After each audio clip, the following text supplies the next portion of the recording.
On today's episode, we're answering the question, no, we're not, because I'm on the wrong damn outline. I think, like a lot of building processes, you start from the bottom and you gradually work up, but you can find success right at the beginning.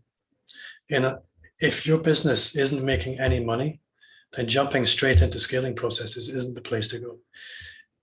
If you can't sell on the phone, you're not going to sell in a summit. That's just the truth. If you haven't got to the place where you can clearly articulate the value of what you do to one person on a call, then why is that going to be any different on a webinar? You're just going to have 100 people saying no instead of one. Okay, and I want to break in because I want to get really specific, if I can, with some of the stuff that you're saying, right? So one of the things you said is you could get success right off the bat, and I think you and I we've had some really cool discussions since the time that we've known each other on how we're going to get that scale. Like, you were on my summit, Grow and Profit Online. You were on episode 95 for this podcast. The specifics, like I want to get. I think you and I both agree, and Allison agrees too, is that some people, just like you were saying, jump in too quickly, expecting that they'll get to, superstar status right away without having those fundamentals in place. If we put the fundamentals in place, give us a timeline, like what can people expect? Sure, you can go viral and, have massive success, but how about for the rest of the world, like the rest of the online people? I think as soon as you start understanding, right at the very beginning of my roadmap, we've got niche and genius. So there's understanding really what is it that's uniquely valuable about you. If you haven't done that work, doing that will mean that you really only sell the magic and you're not selling all the other stuff nobody cares about. So if you can do that, everything you do subsequently is going to be more effective starting tomorrow. So then we look at things like a summit. If I'm invited onto a summit and I've never been a podcast guest, I've never been a content creator, I'm going to poorly optimize that opportunity.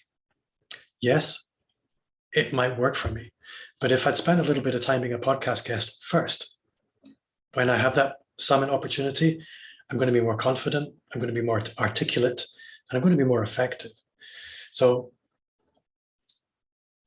I'm jumping around a little bit, but the truth is, when I started doing YouTube videos, I was in it for the long game. The reality is, the first 3 YouTube videos I did, people who already knew me said, Bob, I love that. I want to work with you. They already knew me. But I was a content creator, Bob, now. I wasn't a guy that was trying to hustle anymore. So you can see success at the beginning of all of these things. At every level, spending time on them will bring you success. Layer them together, work on them all in parallel and in sequence, and you'll see incredible success. It's pretty much guaranteed.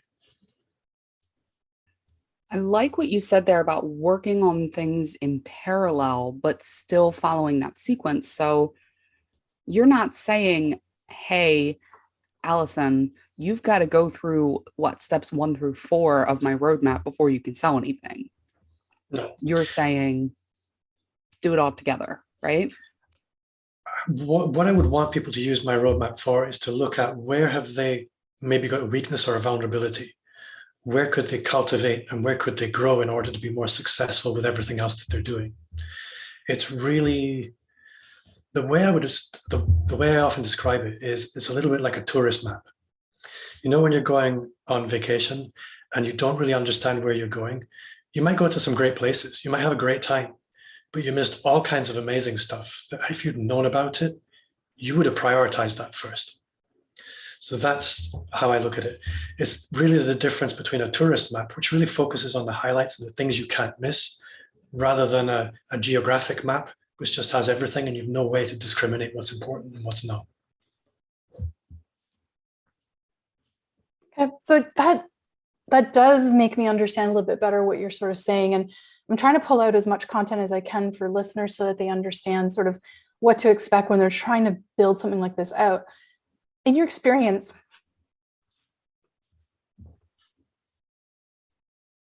Jenny's having a cough.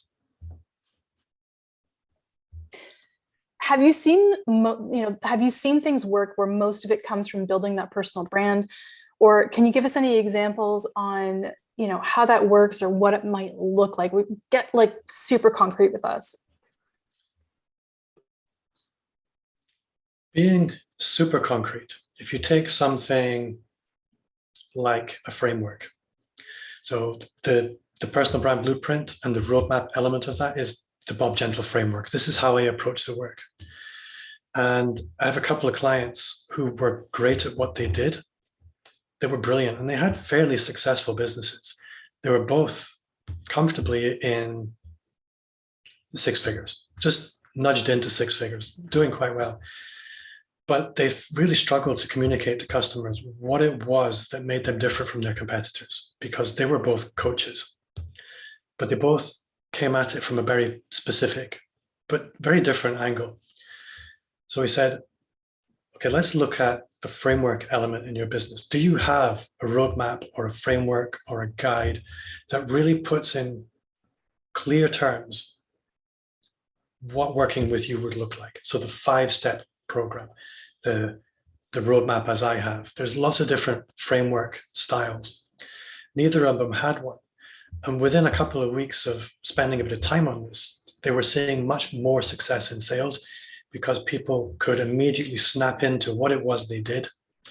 Everything that they subsequently did in terms of going on podcasts, they found easier. In terms of writing, they found easier. In terms of the content they created, they found easier because they had rails to run on for everything.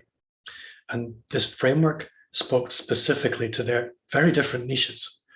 One is in he works in the sort of, what would you call that? He works in the church in the US. And another one works with consulting firms, big global consulting firms.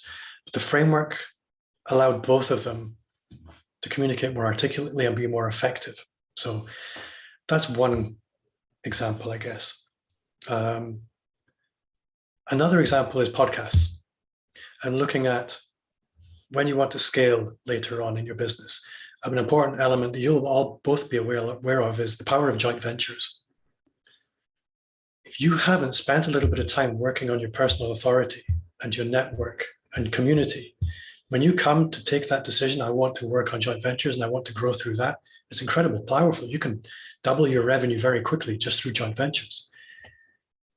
When you go knocking on doors asking to join in people's joint ventures or for people to promote your products, they're going to say, who are you? Why should I trust you?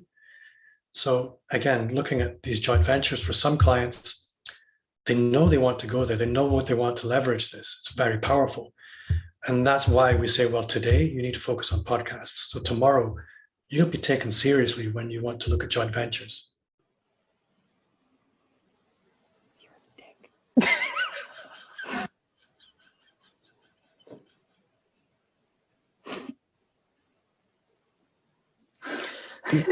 Seriously.